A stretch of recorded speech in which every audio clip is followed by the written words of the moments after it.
Tô tímido, Bernardo. Não dá certo, não. Como é que começa a entrevista? Geralmente vocês apresentam, você fala quem vai ser a sua entrevistada. Eu me apresento também. É uma boa também. Oi, gente. Eu sou Mila Petri e eu tô aqui com Carole Marques. Eu vou bater um papo com ela. Essa é a primeira entrevista de uma série que eu vou fazer com alguns designers de estampas pra gente conhecer mais sobre o trabalho deles. Tudo bem, Carole? Tudo bem, Mila. Bem-vinda. Vamos começar pelo começo, então. Como é que você descobriu a estamparia? Bom, eu fazia faculdade na FRJ de design industrial. Eu não sabia que existia esse nicho de estamparia dentro do design. O que estava em alta era web e era o meu terror. Queria fazer isso de jeito nenhum. E aí lá, só pro quinto período que eu fui realmente entender que existia estamparia, eu fui num evento de design em Recife. E aí eu fiquei, nossa, estamparia também é design? Que legal, eu quero fazer isso. Então, foi um truque da jornada, assim, dentro da faculdade, que me fez entender que existia esse espaço também, assim. Hoje em dia, as pessoas já entram em design querendo estamparia. Eu acho um puta privilégio, porque eu não sabia que isso existia. Tá em alta. Tá em alta, tá em altíssimo estamparia. Poucas marcas tinham um setor de estamparia. Geralmente era o design gráfico junto com estamparia, era meio junto, assim. E aí surgiu uma vaga como assistente de uma estilista. E ela fazia estampa para Dress To, para taco. Então eu entrei como estagiária dela, estágio, assistente, uma mistura assim dessas duas funções. A Casa e Vídeo me chamou de novo. Eu tinha estagiado com encarte e falaram, tem aqui uma vaga de estágio para fazer estampa de copo, edredom, prato, enfim. Mas foi bom também para eu entender superfícies, assim, entender que uma estampa que fica num prato não é a mesma que fica num copo, que não é a mesma que fica num edredom. Então eu comecei a entender essas superfícies. E depois disso, aquela estilista que eu estagiei, que fui assistente e tal, ela entrou para Dress To como coordenadora. E ela me chamou, vamos trabalhar aqui na Dress To, eu não estava formada ainda. Então, vamos trabalhar aqui, designer júnior na Dress To. Então, eu comecei a entrar no mercado mesmo de estamparia nesse lugar da moda. Aí foi Dress To e depois foi a Farm. Quanto tempo de Farm? 7 anos e pouquinho, 8 anos, uma vida. E conta pra gente um pouco do seu processo criativo. Como é que é o seu processo criativo? E teve uma pergunta que a gente recebeu bastante no Instagram, que é como desbloquear o processo criativo? Como vencer um bloqueio criativo? Eu acho que design é mais do que inspiração, eu acho que é um pouco de disciplina nisso, né? Pensar projeto. Meu briefing é sobre um floral bonito. Procura estampa sobre floral bonito. Tipo, o que deu certo, o que não deu certo, quais foram as cores quentes, as cores frias, a composição, a hierarquia de elemento, o respiro, qual foi a cor do fundo que dá mais certo com o floral. Então, acho que é mais do que você tirar um dia de pesquisa para se inspirar ou ir no museu passear. Eu acho que esse refresh ele pode ser um pouco mais curto. Seria uma boa pesquisa de referências visuais, você acha que... Acho que é importante. O que faz diferença de um designer para outro é narrativa e repertório. Essa mistura enriquece. enriquece. Enriquece muito. Tipo, saber direitinho de onde que vem suas histórias e de onde vem suas referências visuais, assim, é muito... Narrativa e repertório, pra mim, é o diferencial de cada designer, assim, cada artista plástico, eu acho. E qual é o seu processo? Como é que você descreveria, assim, o seu processo para criar uma estampa? Ai, Mila. Não, a gente traça processos, né? Eu acho que a primeira coisa que você recebe um briefing é tentar entender de onde que ele se aproxima da minha história. Por exemplo, teve uma época que tava muito em alta estampa de pixel. Você deve ter lembrado disso. Uhum. E aí chegou um briefing pra mim assim, Carole, precisamos de uma estampa de pontinhos e de pixel, bem digital. E eu assim, gente, mas não é minha verdade. Em que momento que eu quero ler, com referências brasileiras, com referências da nossa raiz, da nossa origem, vai encontrar uma estampa super digital e tal? Qual que é esse pixel que tá no meu dia a dia? e que tá na minha verdade, que tá no meu cotidiano, Brasil, enfim. Ao invés de fazer uma estampa de pixel quadradinho, por que eu não faço uma estampa de ponto cruz? Ou de ladrilho? Então aí eu consigo chegar e criar uma historinha para aquela estampa, sabe? Eu curto estampas que elas contam alguma coisa pro cliente, assim. Sem viajar, né? Porque a gente tem que vender, tem que fazer. E agora sobre algumas estampas em especial. Você tem alguma estampa com uma história engraçada, por exemplo? Ah, tem muita. Essa aqui está vestindo, inclusive. E essa macaquinha foi engraçada, porque foi um elemento que é um elemento que não é um elemento previsível, né? Para um elemento comercial, macaco, o miquinho, não é um elemento que a gente fala que é um elemento desejo, né? Essa era a linguagem brifada, né? Uma linguagem meio Bali, enfim, tecidos originais de lá. Eu falei assim, nossa, meu personagem de lá é muito macaquinho, né? E tal, na pesquisa, não, vou fazer uma estampa de macaquinho, fiz. E eu fico muito medo de não ser aprovada. E falaram, ai, Carolina, não vai rolar uma estampa de macaquinho, desculpa. Aí eu fiz uma outra estampa, que tinha uma mulher como elemento principal dessa estampa. E aí na blusa da mulher eu botei a estampa de macaquinho. A estampa dentro da estampa. É o Inception da estampa. Eu botei a estampa dentro da estampa. E aí quando viram, algumas estilistas ficaram assim, nossa, mas essa estampa que ela tá vestindo é uma ótima estampa. Aí eu tenho lá impresso já, essa estampa de macaquinho. E aí, vamos fazer e tal. Até legal falar isso, né? Porque a gente fica muito refém do que vende, que não vende, o que é bom, o que não é bom. E assim, você tem parceiros ali, né? Você trabalha, em relação à roupa, você trabalha com a sua arte, trabalha com um estilista e trabalha com um comercial. Se você faz uma estampa e quer muito apostar num desenho que não é tão comercial assim, eu tenho uma estilista para te ajudar a fazer uma roupa talvez que seja mais comercial. Sim. E tem o setor comercial que fala, vamos apostar um pouco menos nisso, pro giro ser alto. Vamos comprar só 10 vestidos na fábrica inteira, vamos. E aí rolou? E aí rolou muito. Deu certo? Foi sucesso. E uma estampa que você ame? Que eu amo? Tem aí? Tem. Pega lá, gente. Assim, produção. Puf, brota. Brota. Mágica, gente. Todo mundo. Tcharam! Tá, vai. Ih, tá no meu colo. A historinha dela é bem legal, assim, porque na época a Maíra Fonseca, que ela é editora-chefe de um site chamado Os Brasis. Ele tem como ideia principal contar outras narrativas que não estão no holofote, quando a gente fala de cultura brasileira e tal. E tinha esse projeto que ela lançava um tema mensal e convidava alguns artistas para interpretarem esse tema. E ela falou, Carolê, faz alguma coisa aí de maracatu. Aí óbvio que eu fui para esse lugar da estampa, né? E aí, enfim, eu fiz essa estampa aqui com os desenhos dos personagens da festividade de maracatu, da dança e tudo. Botei alguns trechos da música do Chico Sainz, Maracatu Atômico. Então, assim, ele foi uma mistura, porque é um pouco de aquarela, é um pouco de colagem, é pesquisa pessoal. E tinha o intuito de ser bem livre, assim, nem era pra ser lugar comercial, mas eu gosto de fazer isso quando não tem que fazer pra vender, é tão bom, né? Depois acabou que eu fui com esse vestido na Farm pra trabalhar. E aí o pessoal lá disse, nossa, mas essa estampa é maravilhosa, vamos fazer aqui. Aí eu, não, então tá, vamos fazer aqui essa estampa. Acabou que ela foi produzida na Farm depois.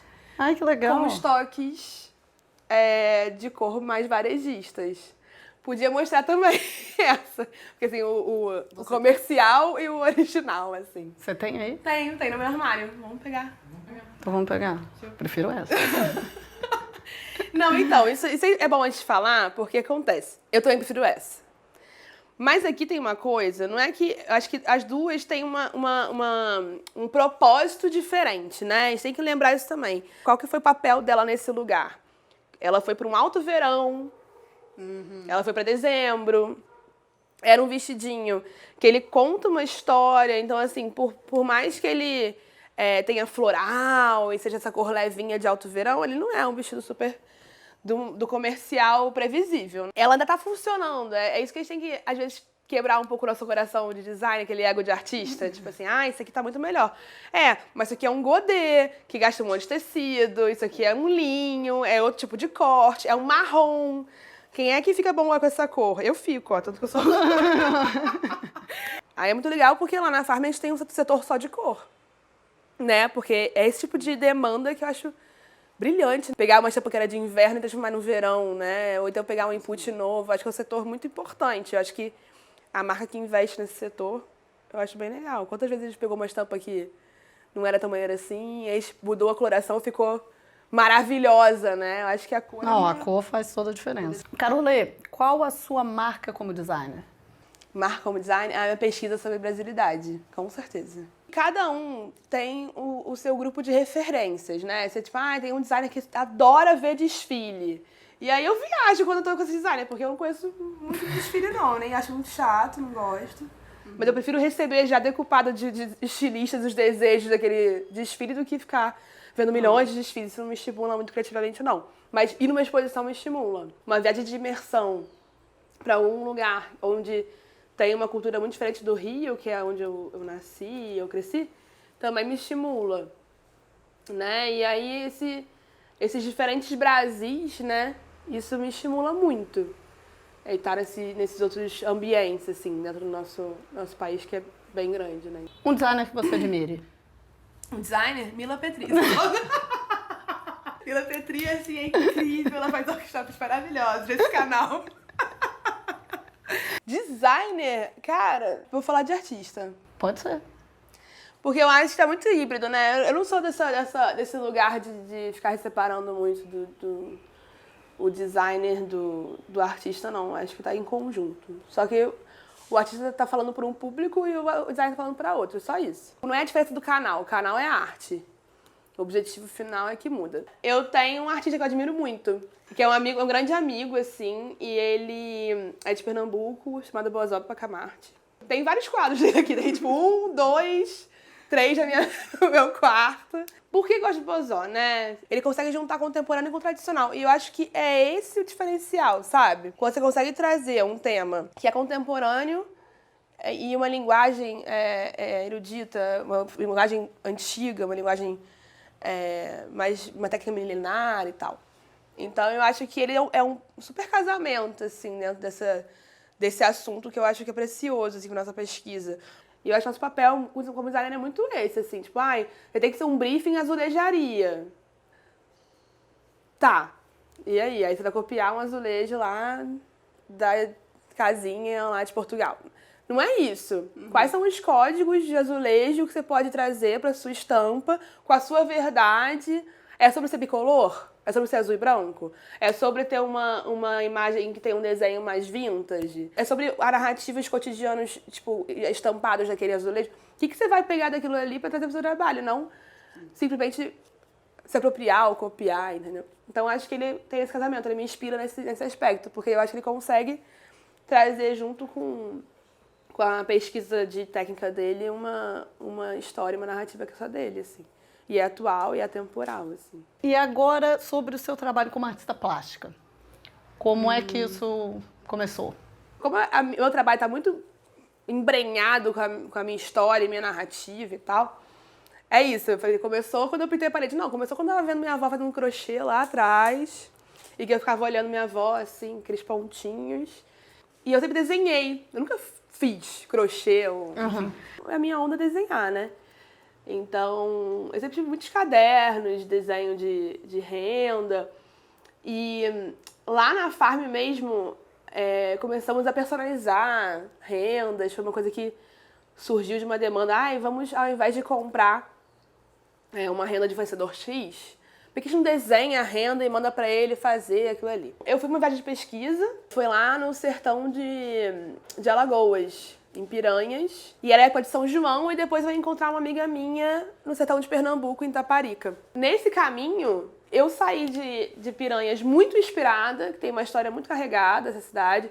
É a cidade onde Lampião morreu, então tudo gira muito em torno disso, assim. E aí a gente foi descobrindo também as rendeiras da cidade, foi uma viagem bem legal, assim. Você realmente fica muito inspirada por aquilo tudo, e depois que acabou essa viagem de pesquisa, eu subi pra Itaparica pra encontrar minha amiga, que é a Suan Medeiros, que era jornalista, fotógrafa do sertão, e ela anda muito pelo Nordeste, fotografando essas festividades, enfim, o trabalho dela é bem focado nisso, né? E aí, beleza, eu encontrei com a Suan, e eu falei, Suan, eu preciso pintar um negócio assim grande, que eu não sei o que é.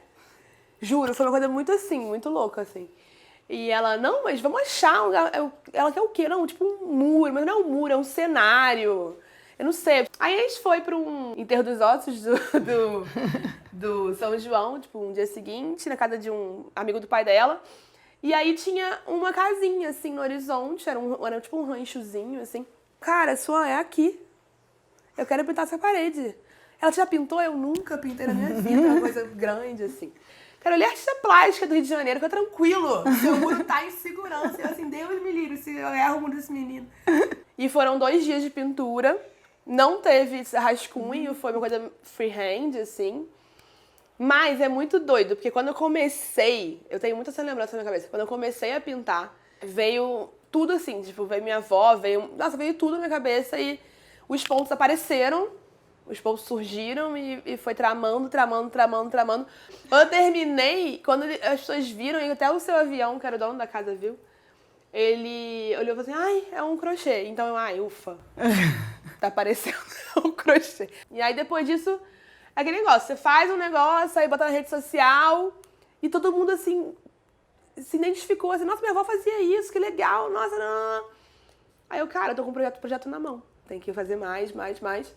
E aí foi assim, foi quase um chamado, assim, nasceu de mim, eu pari aquela arte, tanto que foi tipo um parto mesmo, porque depois que terminou foi uma sensação tipo, meu Deus. Carolê, e quando é que o seu trabalho como artista plástica encontra o seu trabalho como designer de estampas? No lugar da pesquisa, obviamente, mas no lugar da construção mesmo, assim, construção de rapport e tudo. Eu acho que os rapports que as pessoas sempre falam, esse aqui da Carolê são aqueles mais complexos, né, com muito elementinho, enfim. Então, eu acho que esse olhar mais detalhezinho do elemento e tal, vem muito desse lugar da renda, né, da trama, desse... Enfim, eu acho que nesse lugar que encontra o meu gosto pessoal pelo feito à mão e meu cuidado com elementos e estampas mais complexas, com rapós mais complexos, enfim. E esse rapport complexo que você chama, você diria, por exemplo, que uma estampa barrado, uma estampa de bordado, esse detalhezinho estaria aí? Eu acho que o rapport complexo que eu chamo, pra deixar mais claro, é quando você tem uma coisa que você pensou na roupa, né? Então, isso vem muito do handmade, do bordado, da renda, né? Quando você tem você sabe a roupa que aquilo vai ser aplicado, né? Então é muito disso, tipo, qualquer vestido de renda que a gente tem aquele, tipo, aquele acabamento, ou um bordado que tem aquele, tipo, né, pespontado, né? Acho que é bem nesse lugar, assim, eu acho que o bordado e a renda, ela tem essa importância de roupa, né? Então isso me ajuda a construir meus rapós mais elaborados, assim. Bacana. É isso. E por causa desse trabalho da Carolê, com tecidos originais, barrados e bordados, eu convidei ela para fazer um pequeno tutorial para mostrar como ela desenvolve, como ela monta um barrado desses. Vamos lá? Mais alguma coisa? Acho que não. É isso. Maravilhoso. Obrigada, Carolê. Nada, Mila. Já pode beber?